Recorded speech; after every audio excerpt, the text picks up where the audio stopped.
breaking news from CBS 17 News. Justice and equality. It's at the forefront of our minds today as thousands gather in Washington, D.C.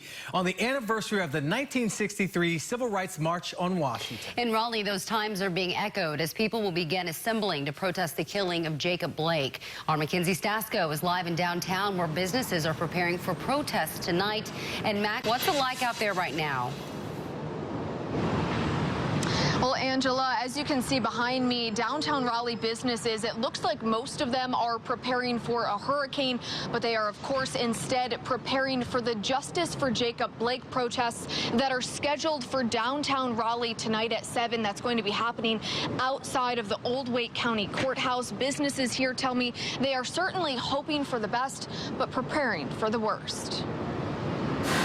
Just as downtown businesses were beginning to remove plywood from their storefronts, many spent the day putting it back up. And it's a shame that, people have to have their businesses, go back to boarding it up again because they know it's going to happen again. It's been 3 months since the George Floyd protests ended with downtown businesses being looted. Many are worried that could happen again during tonight's protests for Jacob Blake. We understand that they deserve to be able to peacefully protest for what they believe in. I think everyone should.